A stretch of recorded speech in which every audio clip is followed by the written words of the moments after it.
زمین کی سینے پر ایک سلوٹ بھی باقی نہیں رہی تھی۔ دریا اور پہاڑ، کھائی اور ٹیلے، سمندر اور جنگل، غرض دھرتی کا ہر نشیب مٹ چکا اور ہر فراز ختم ہو چکا تھا۔ دور تک بس ایک چٹیل میدان تھا اور اوپر آگ اگلتا آسمان، مگر آج اس آسمان کا رنگ نیلا نہ تھا، لال انگارا تھا۔ یہ لالی سورج کی دہکتی آگ کے بجائے جہنم کے ان بھڑکتے شعلوں کا ایک اثر تھی جو کسی اژدہے کے مانند منہ کھولے وقفے وقفے سے آسمان کی طرف لپکتے اور سورج کو اپنی گرفت میں لینے کی کوشش کرتے۔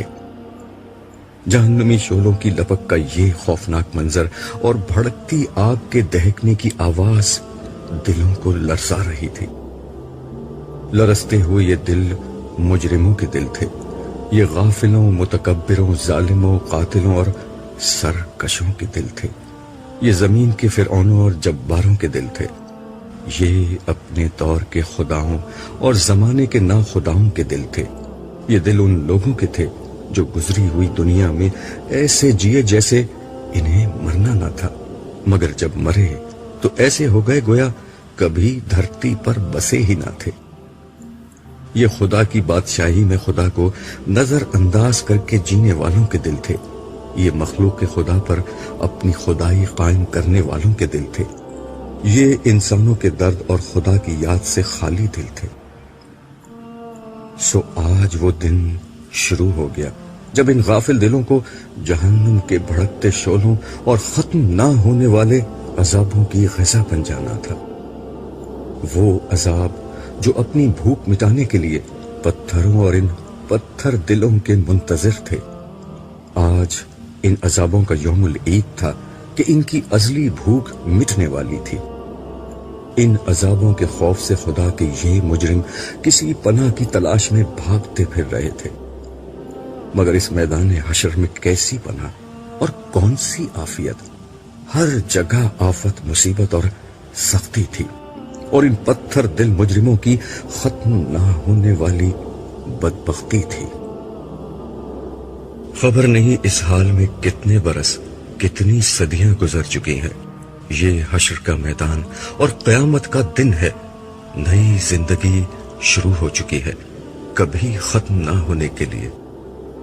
میں بھی حشر کے اس میدان میں گمسم کھڑا خالی آنکھوں سے سب کچھ دیکھ رہا ہوں۔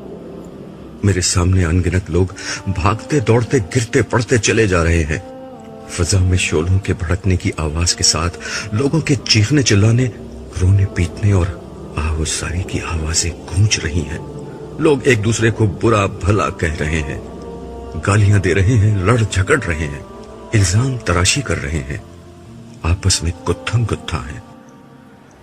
کوئی سر پکڑے بیٹھا ہے، کوئی منہ پر خاک ڈال رہا ہے، کوئی چہرہ چھپا رہا ہے، کوئی شرمندگی اٹھا رہا ہے، کوئی پتھروں سے سر ٹکرا رہا ہے، کوئی سینہ کو بھی کر رہا ہے، کوئی خود کو کوس رہا ہے، کوئی اپنے ماں باپ، بیوی بچوں، دوستوں اور لیڈروں کو اپنی اس تباہی کا ذمہ دار ٹھہرا کر ان پر برس رہا ہے۔ ان سب کا مسئلہ ایک ہی ہے، قیامت کا دن آ گیا ہے، اور ان کے پاس اس دن کی کوئی تیاری نہیں۔ اب یہ کسی دوسرے کو الزام دیں یا خود کو برا بھلا کہیں، ماتم کریں یا صبر کا دامن تھامیں، اب کچھ نہیں بدل سکتا۔ اب تو صرف انتظار ہے کائنات کے مالک کے ظہور کا، جس کے بعد حساب کتاب شروع ہوگا اور عدل کے ساتھ ہر شخص کی قسمت کا فیصلہ ہو جائے گا۔ یک ایک آدمی میرے بالکل قریب چلایا، اس سے تو موت اچھی تھی، اس سے تو قبر کا گڑھا اچھا تھا۔ میں ارد گرد کی دنیا سے بالکل کٹ چکا تھا کہ یہ چیخ نما آواز مجھے سوچ کی وادیوں سے حقیقت کے اس میدان میں لے آئی جہاں میں بہت دیر سے گمسم کھڑا تھا۔ لمحہ بھر میں میرے ذہن میں ابتدا سے انتہا تک سب کچھ تازہ ہو گیا۔ اپنی کہانی، دنیا کی کہانی، زندگی کی کہانی، سب فلم کی ریل کی طرح میرے دماغ میں گھومنے لگی۔ اس بھیانک دن کے آغاز پر میں اپنے گھر میں تھا۔ اس گھر کا محل وقوع خارجی دنیا کے کسی شخص کو سمجھایا نہیں جا سکتا۔ ایک ظاہر بھی نظر کے لیے یہ گھر قبر کا ایک تاریک گڑھا، مگر دراصل یہ آخرت کی دنیا کا پہلا دروازہ تھا، وہ دروازہ جسے اندر سے نہیں کھولا جا سکتا۔ مجھے اس دروازے کو کھولنے میں کوئی دلچسپی تھی بھی نہیں، کیونکہ میں اس دروازے سے گزر کر برزخ کی اس دنیا میں داخل ہو چکا تھا جس میں میرے لیے ختم نہ ہونے والی راحت تھی۔ اس روز مجھ سے میرا ہمدم دیرینہ اور میرا محبوب دوست صالح ملنے آیا ہوا تھا۔ صالح وہ فرشتہ تھا جو دنیا کی زندگی میں میرے دائیں ہاتھ پر رہا۔ اس کی قربت موت کے بعد کی زندگی میں میرے لیے ہمیشہ باعث طمانینت رہی تھی، اور آج بھی ہمیشہ کی طرح ہماری پر لطف گفتگو جاری تھی۔ دوران گفتگو میں نے اس سے پوچھا، یار یہ بتاؤ تمہاری ڈیوٹی میرے ساتھ کیوں لگائی گئی ہے؟ بات یہ ہے عبداللہ کہ میں اور میرا ساتھی دنیا میں تمہارے ساتھ ڈیوٹی کیا کرتے تھے۔ وہ تمہاری برائیاں اور میں نیکیاں لکھتا تھا۔ تم مجھے 2 منٹ فارغ نہیں رہنے دیتے تھے، کبھی اللہ کا ذکر، کبھی اس کی یاد میں آنسو، کبھی انسانوں کے لیے دعا، کبھی نماز، کبھی اللہ کی راہ میں خرچ، کبھی خدمت خلق۔ کچھ اور نہیں تو تمہارے چہرے پر ہمہ وقت دوسروں کے لیے مسکراہٹ رہتی تھی۔ اس لیے میں ہر وقت کچھ نہ کچھ لکھتا ہی رہتا تھا۔ تم نے مجھے تھکا کر مار ہی ڈالا تھا، لیکن ہم فرشتے تم انسانوں کی طرح تو ہوتے نہیں کہ برائی کا بدلہ برائی سے دیں۔ اس لیے تمہاری اس برائی کے جواب میں بھی دیکھ لو، میں تمہارے ساتھ ہوں اور تمہارا خیال رکھتا ہوں۔ صالح نے انتہائی سنجیدگی سے میری بات کا جواب دیا۔ میں نے اس کی بات کے جواب میں اسی سنجیدگی کے ساتھ کہا، تم سے زیادہ برائی میں نے الٹے ہاتھ والے کے ساتھ کی تھی۔ وہ میرا گناہ لکھتا مگر میں اس کے بعد فوراً توبہ کر لیتا، پھر وہ بیچارہ اپنے سارے لکھے لکھائے کو بیٹھ کر مٹاتا اور مجھے برا بھلا کہتا کہ تم نے مٹوانا ہی تھا تو لکھوایا کیوں تھا۔ آخرکار اس نے تنگ آ کر اللہ تعالیٰ سے دعا کی کہ اس شخص سے میری جان چھڑائیں، اس لیے موت کے بعد سے اب تم ہی میرے ساتھ رہتے ہو۔ یہ سن کر صالح ہنسنے لگا اور بولا، فکر نہ کرو، حساب کتاب کے وقت وہ پھر آ جائے گا۔ قانون کے تحت ہم دونوں مل کر ہی تمہیں اللہ تعالیٰ کے سامنے پیش کریں گے۔ یہ بات کہتے کہتے اس کے چہرے پر گہری سنجیدگی کے آثار نمودار ہو گئے۔ وہ بولتے بولتے چپ ہوا اور سر جھکا کر ایک گہری خاموشی میں ڈوب گیا۔ میں نے اس کا یہ انداز آج تک نہ دیکھا تھا۔ چند لمحوں بعد اس نے سر اٹھایا تو اس کے چہرے سے ہمیشہ رہنے والی شگفتگی اور مسکراہٹ رخصت ہو چکی تھی، اور اس کی جگہ خوف و حزن کے سایوں نے لے لی تھی۔ مجھے دیکھ کر وہ مسکرانے کی ناکام کوشش کرتے ہوئے بولا، عبداللہ، اسرافیل کو حکم مل چکا ہے، خدا کا وعدہ پورا ہونے کا وقت آ گیا ہے، اہل زمین کی مہلت ختم ہو گئی ہے۔ تم کچھ عرصہ مزید برزخ کے اس میدان میں خدا کی رحمتوں کے سائے میں رہو گے، مگر میں اب رخصت ہو رہا ہوں۔ اب میں تم سے اس وقت ملوں گا جب زندگی شروع ہوگی۔ تمہاری آنکھ کھلے گی تو قیامت کا دن شروع ہو چکا ہوگا۔ میں اس روز تم سے دوبارہ ملوں گا۔ زندگی کے ہنگامے جاری تھے، بازاروں میں وہی چہل پہل اور گہما گہمی تھی۔ New York, Los Angeles, London, Paris, Shanghai, Delhi, Moscow, Karachi, Lahore, ہر جگہ رونق میلے لگے ہوئے تھے۔ رات کو دن کر دینے والی سیلابی روشنیوں میں 2020 کرکٹ میچ اور فٹ بال ورلڈ کپ کے مقابلے، ان کو دیکھتے اور تالیاں بجاتے تماشائی، پب اور بار میں شراب پیتے اور کلبوں میں اسٹریپٹیز دیکھتے بدمست لوگ، ہالی ووڈ اور بالی ووڈ کی ایکشن اور تھرل فلموں میں اداکاروں کے جلوے اور ان جلووں کے شوقین تماش بین،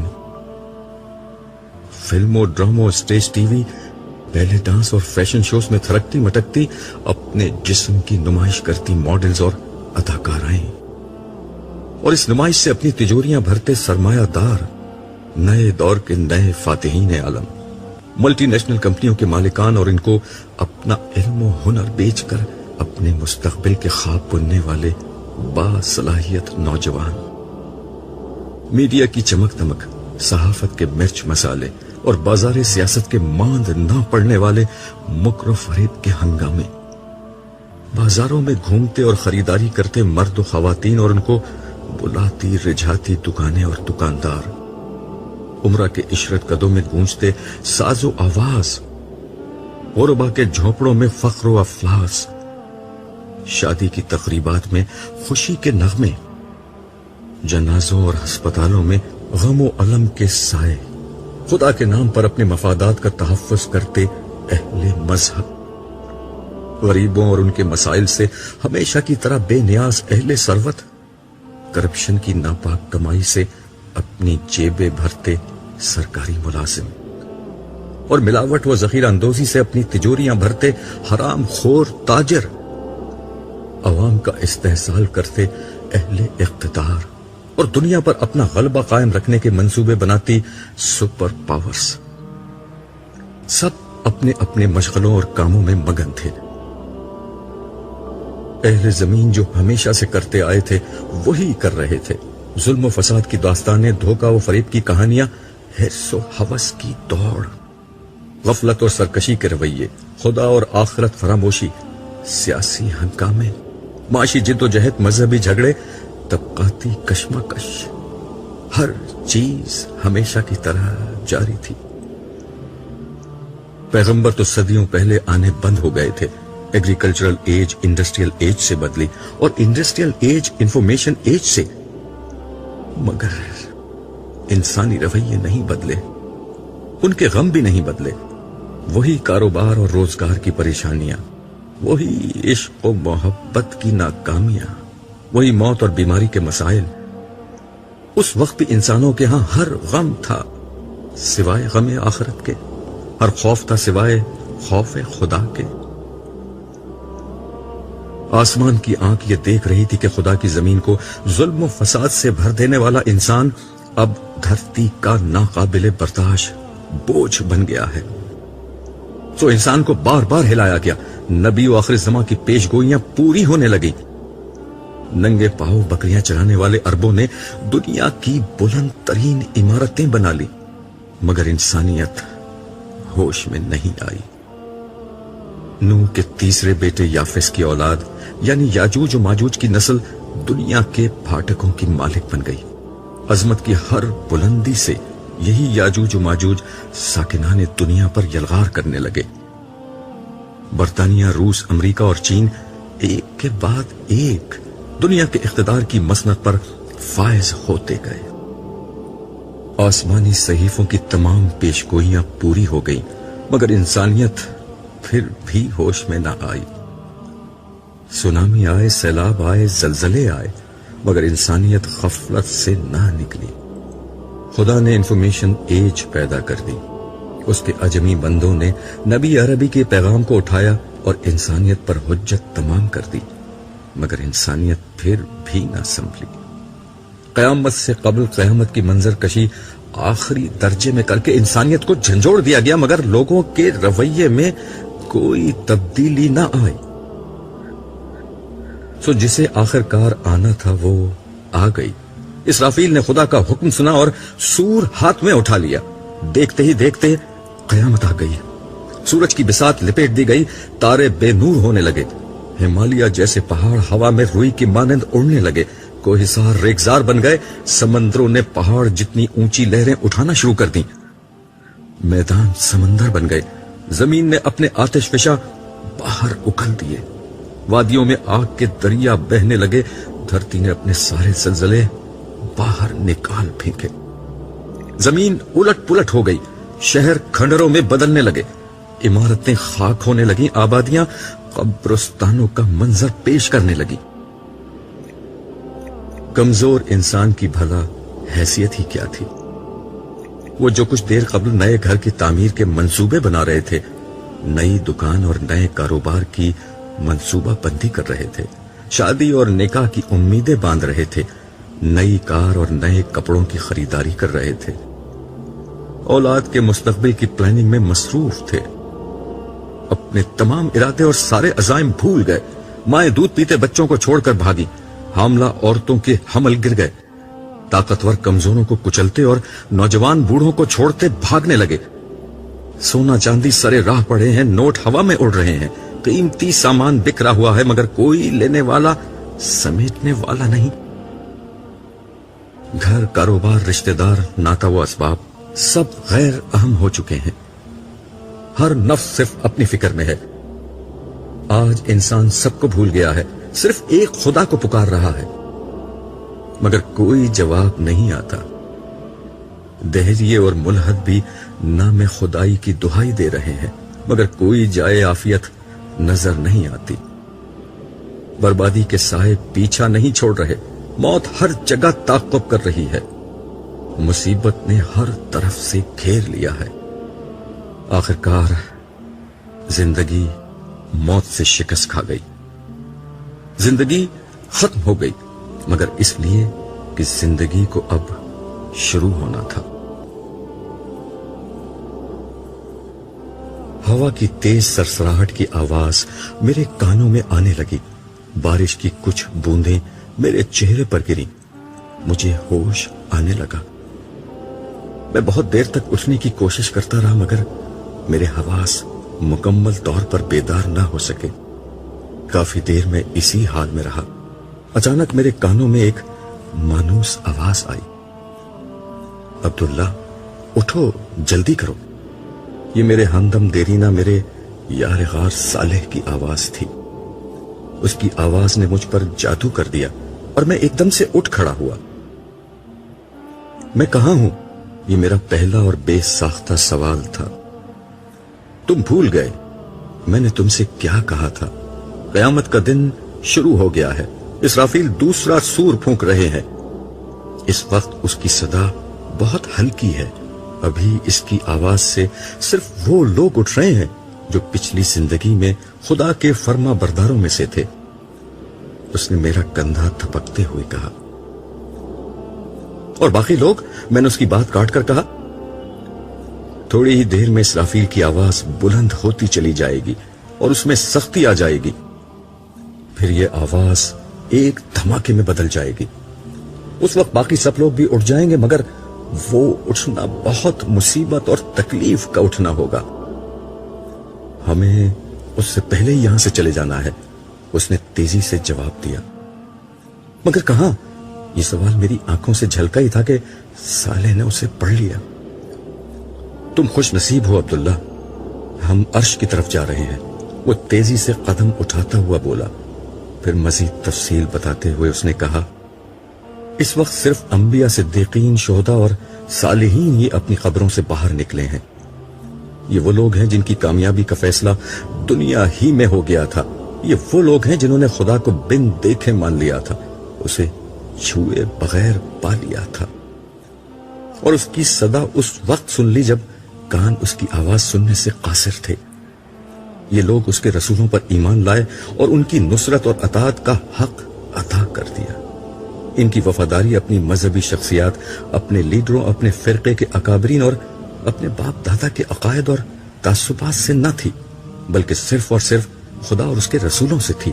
انہوں نے خدا پرستی کے لیے ہر دکھ جھیلا, ہر طعنہ سنا, ہر سختی برداشت کی. اعلیٰ اخلاق اور بلند کردار کو اپنی زندگی بنایا. خدا سے محبت اور مخلوق پر شفقت کے ساتھ زندگی گزاری. عبداللہ, آج ان لوگوں کے بدلے کا وقت ہے, اور یہ ہے ان کے بدلے کا آغاز. صالح کی باتیں سنتے ہوئے میرے چہرے سے حیرت اور اس کے چہرے سے خوشی ٹپک رہی تھی. مگر میں تو جنت میں تھا. اور صالح نے ہنستے ہوئے میری بات کاٹ کر کہا, میرے دوست, وہ برزخ کا زمانہ تھا, خواب کی زندگی تھی. اصل زندگی تو اب شروع ہوئی ہے. جنت تو اب ملے گی. ویسے وہ بھی حقیقت ہی تھی. دیکھ لو, تمہاری اور میری دوستی وہیں پر ہی ہوئی تھی. میں اپنا سر جھٹک کر اسے دیکھنے لگا. کچھ میری سمجھ میں آ رہا تھا اور بہت کچھ سمجھنا بھی باقی تھا. مگر اس لمحے میں نے اپنے آپ کو صالح کے حوالے کرنا زیادہ بہتر محسوس کیا. صالح سے میری دوستی اس وقت ہوئی تھی جب میں نے موت کے بعد یا زیادہ درست الفاظ میں فانی دنیا کے دھوکے سے نکل کر حقیقت کی دنیا میں قدم رکھا تھا۔ لوگ موت سے بہت ڈرتے ہیں، مگر میرے لیے موت ایک انتہائی خوشگوار تجربہ تھی۔ ملک الموت اسرائیل کا نام دنیا میں دہشت کی ایک علامت ہے، مگر میرے سامنے وہ ایک انتہائی خوبصورت شکل میں آئے تھے۔ انہوں نے بہت محبت اور شفقت سے میری شخصیت یعنی میری روح کو میرے جسم سے جدا کیا۔ میرا جسمانی وجود سابقہ دنیا میں رہ گیا اور میری اصل شخصیت کو انہوں نے اس نئی دنیا میں، جس کا نام عالم برزخ تھا، منتقل کر دیا۔ برزخ کا مطلب پردہ ہوتا ہے۔ ملک الموت کے ظاہر ہوتے ہی میرے اور پچھلی دنیا کے درمیان ایک پردہ حائل ہو گیا، جس کی بنا پر اس دنیا سے میرا رابطہ ختم ہو گیا تھا۔ میں نہیں جانتا کہ میری جدائی کے غم میں میرے اہل خانہ پر کیا گزر رہی تھی، لیکن مجھے یقین تھا کہ میری تربیت کی بنا پر وہ خدا کی رضا پر صابر و شاکر ہوں گے۔ میں اپنی اصل شخصیت سمیت اب ایک نئی دنیا میں تھا۔ یہ برزخ کی دنیا تھی۔ اس نئی دنیا میں ملک الموت اسرائیل نے مجھے جس شخص کے حوالے کیا وہ یہی صالح تھا۔ اس کے ساتھ بہت سے خوش شکل، خوش لباس، خوش گفتار فرشتے موجود تھے۔ ان سب کے ہاتھوں میں گلدستے، زبان پر مبارکبادیاں اور سلامتی کی دعائیں تھیں۔ مبارک سلامت کے اس ماحول میں وہ سب مل کر مجھے یقین دلا رہے تھے کہ آزمائش کے دن ختم اور جنت کی عظیم کامیابی کے دن شروع ہو گئے ہیں۔ اس وقت صالح نے مجھے یہ خوشخبری دی کہ برزخی زندگی کے آغاز پر میرے لیے پہلا انعام پروردگار ارض و سماوات کے حضور پیشی ہے۔ اس نے مجھے بتایا کہ یہ اعزاز ہر شخص کو نہیں ملتا۔ میرے لیے یہ خوشخبری جنت کی خوشخبری سے بھی زیادہ قیمتی تھی۔ ان سب کی میت میں میرا سفر شروع ہوا۔ یہ نئی دنیا تھی جہاں فاصلے، مقامات، زمان اور مکان یعنی ٹائم اور اسپیس کے معنی اس طرح بدل گئے تھے کہ وہ الفاظ کے کسی جامع میں بیان نہیں ہو سکتے۔ میں مستی و سرشاری کے عالم میں یہ سفر طے کر رہا تھا کہ ایک جگہ ہم روک دیے گئے۔ اعلان ہوا کہ زمین کے فرشتوں کی حد آ گئی ہے، سب یہاں رک جائیں۔ صرف صالح کو میرے ساتھ آگے بڑھنے کی اجازت ملی۔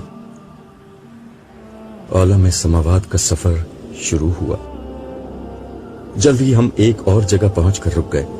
یہاں جبریل امین خاص طور پر میرے استقبال کے لیے آئے تھے۔ مجھے دیکھ کر وہ کہنے لگے، عبداللہ تم مجھ سے پہلی دفعہ مل رہے ہو، مگر میں تم سے پہلے بھی کئی دفعہ مل چکا ہوں۔ پھر ہولے سے میرا کندھا تھپ تھپاتے ہوئے بولے، آقا کے حکم پر کئی دفعہ میں نے تمہاری مدد کی تھی، مگر ظاہر ہے تم اس وقت یہ نہیں جانتے تھے۔ آقا کے لفظ سے میرے چہرے پر ایک روشنی پھوٹی جسے جبریل کے نورانی وجود نے الفاظ میں ڈھلنے سے قبل ہی پڑھ لیا اور کہا، آؤ چلو میں تمہیں تمہارے انداتا سے ملاتا ہوں۔ نبیوں کے علاوہ یہ احساس بہت کم انسانوں کو حاصل ہوتا ہے کہ وہ اس طرح بارگاہ اہدیت میں پیش کیے جائیں۔ تم واقعی بہت خوش نصیب ہو۔ ہم آگے بڑھے تو میرے ذہن میں ایک سوال پیدا ہوا جس کا پوچھ لینا ہی مناسب خیال کرتے ہوئے میں نے جبریل علیہ السلام سے عرض کیا، کیا ہم سدرۃ المنتہا کی طرف جا رہے ہیں؟ نہیں، جبریل امین نے جواب دیا۔ پھر مزید وضاحت کرتے ہوئے کہا، تمہارے ذہن میں غالباً معراج والی بات ہے، وہ انبیاء کا راستہ ہے۔ انبیاء کی حضوری کے مقامات بہت اعلیٰ ہوتے ہیں، پھر انہیں مشاہدات بھی کرائے جاتے ہیں۔ تمہارا راستہ بالکل الگ ہے۔ تمہیں صرف بارگاہ الوہیت میں سجدے کا اعزاز بخشنے کے لیے بلایا گیا ہے، اور غالباً تمہاری وجہ سے صالح کو بھی یہاں تک آنے کی اجازت ملی ہے۔ اس لمحے میں نے صالح کو دیکھا جس کا چہرہ خوشی سے دمک رہا تھا۔ جبریل امین نے گفتگو کا سلسلہ جاری رکھتے ہوئے کہا، خدا کی ہستی لامحدود ہے، اس کے مقامات بھی لامحدود ہیں۔ تمہاری دنیا میں ان مقامات کا کوئی اندازہ نہیں کیا جا سکتا۔ جو کچھ تم دنیا میں جانتے تھے وہ بہت محدود اور کم تھا۔ آج مرنے کے بعد تمہاری آنکھیں کھلی ہیں اب تم وہ دنیا دیکھ رہے ہو جس کے کمالات کی کوئی حد نہیں۔ میں جو کچھ دیکھ رہا تھا وہ واقعی جبریل امین کی سچائی کا ثبوت تھا۔ میں نے دل میں سوچا کہ اللہ کا شکر ہے کہ میں کفر و نافرمانی کے حال میں نہیں مرا، مگر نہ آنکھیں تو اس وقت بھی کھلتی مگر جو کچھ دیکھنے کو ملتا وہ بہت زیادہ برا اور بھیانک ہوتا۔ جبریل امین کی معیت میں ہم مختلف مراحل طے کرتے ہوئے حاملین عرش کے قریب پہنچے۔ یہاں نور، رنگ اور روشنی کا ایک ایسا حسین اور لطیف امتزاج چھایا ہوا تھا جو بیان کی گرفت سے باہر تھا۔ حاملین عرش کے سر جھکے ہوئے تھے، چہرے پر خشیت کا اثر اور تمانیت کا نور پھیلا ہوا تھا۔ جبریل امین نے بتایا، پروردگار کی بارگاہ کا ہر حکم انہی فرشتوں کی وساطت سے نیچے جاتا اور نیچے والوں کا ہر فعل انہی کے ذریعے سے عالم کے پروردگار کے حضور پیش کیا جاتا ہے۔ میں قرب الہی کے اس مقام کو رشک بھری نظروں سے دیکھ رہا تھا۔ انہوں نے بھی نظر اٹھا کر مجھے دیکھا اور لمحہ بھر کے لیے ان کے چہروں پر مسکراہٹ آئی۔ میرا حوصلہ بڑھا، میرے روئیں روئیں سے اس ہستی کی حمد و ثنا بلند ہونے لگی جس سے ملنے کی خواہش میں ساری زندگی گزار دی تھی۔ پھر چلتے چلتے مجھ پر نہ جانے کیوں لرزہ طاری ہونے لگا۔ خدا سے ملنے کی شدید ترین خواہش پر اس کی عظمت کا احساس غالب آ گیا۔ اس لمحے مجھ پر اتنا شدید روب طاری ہوا کہ میں گھبرا کر واپس پیچھے ہٹنے لگا۔ اگرچہ عرش ابھی بہت دور تھا مگر صاحب عرش کی عظمت کے احساس سے میری ہمت ٹوٹ گئی۔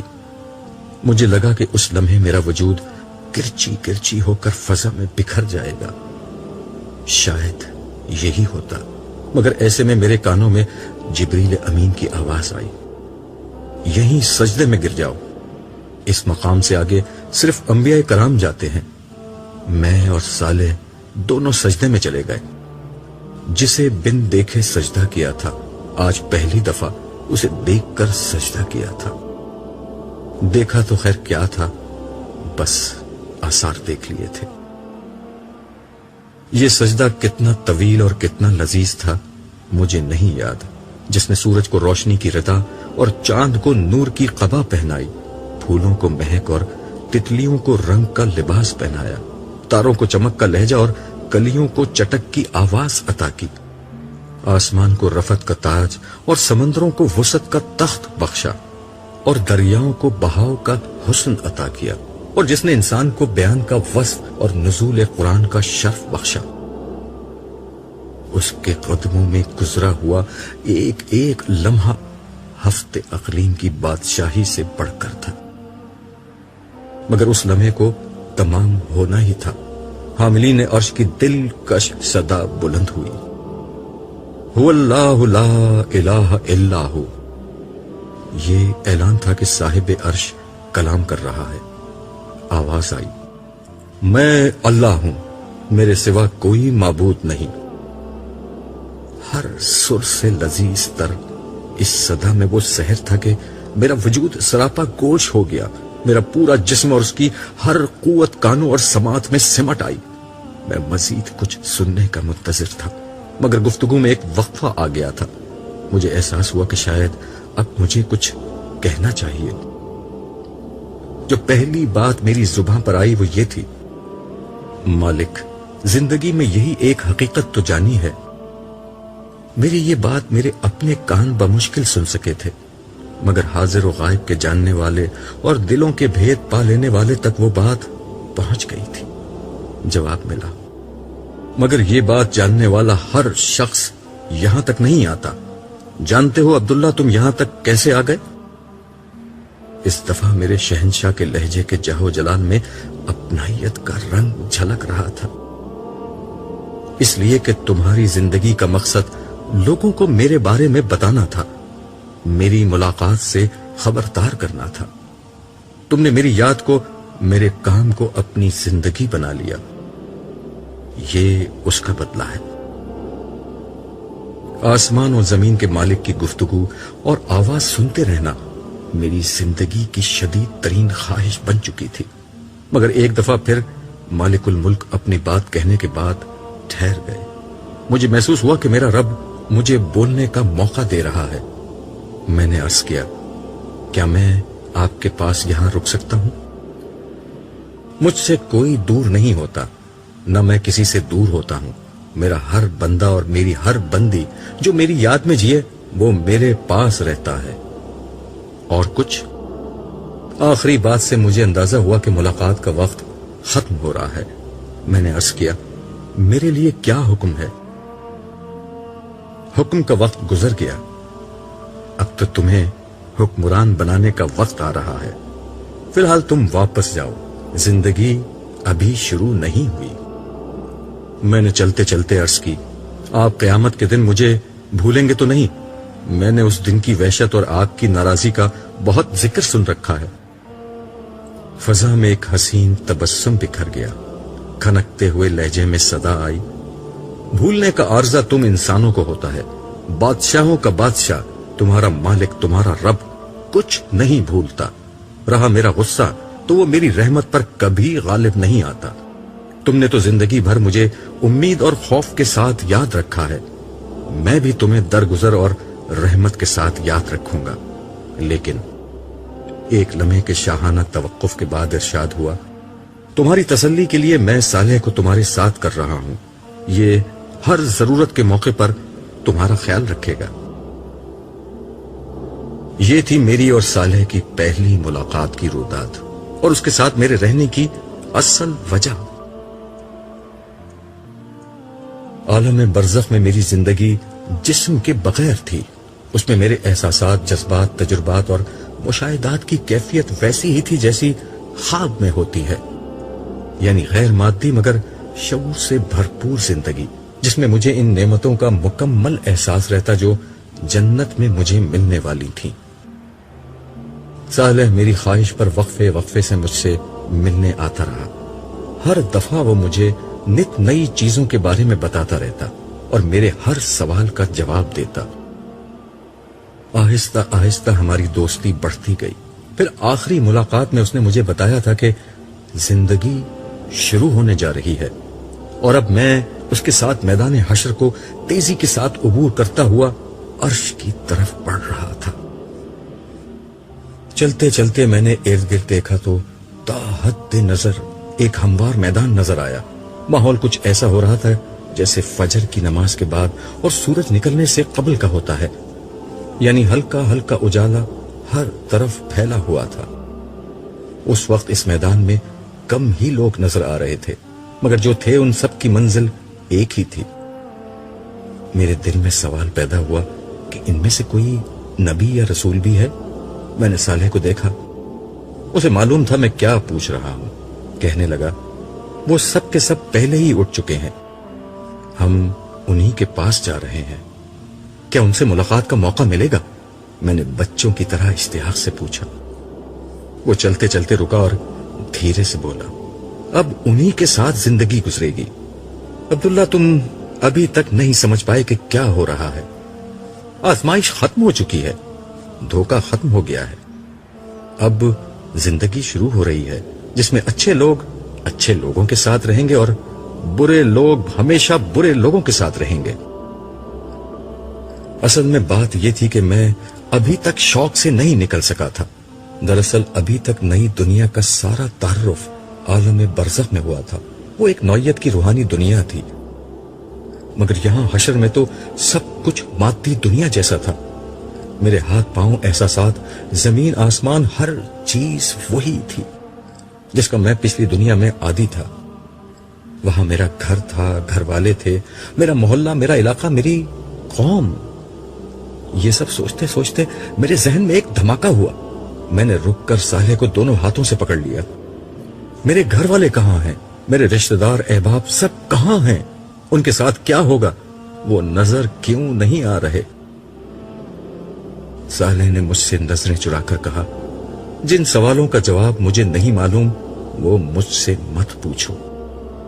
آج ہر شخص تنہا ہے، کوئی کسی کے کام نہیں آ سکتا۔ اگر ان کے اعمال اچھے ہیں تو یقین رکھو وہ تم سے آ ملیں گے، ان کے ساتھ کوئی زیادتی نہیں ہوگی، اور اگر ایسا نہ ہوا تو صالح جملہ نامکمل چھوڑ کر خاموش ہو گیا. اس کی بات سن کر میرا چہرہ بھی بجھ گیا. اس نے میرے کندھے پر ہاتھ رکھ کر میرا حوصلہ بڑھایا اور کہا, اللہ پر بھروسہ رکھو. تم خدا کے لشکر میں لڑنے والے ایک سپاہی تھے, اس لیے پہلے اٹھ گئے ہو. باقی لوگ ابھی اٹھ رہے ہیں. انشاءاللہ وہ لوگ بھی خیر کے ساتھ تم سے مل جائیں گے. ابھی تو تم آگے چلو. اس کی تسلی سے مجھے کچھ حوصلہ ہوا اور میں سبک رفتاری سے اس کے ساتھ چلنے لگا.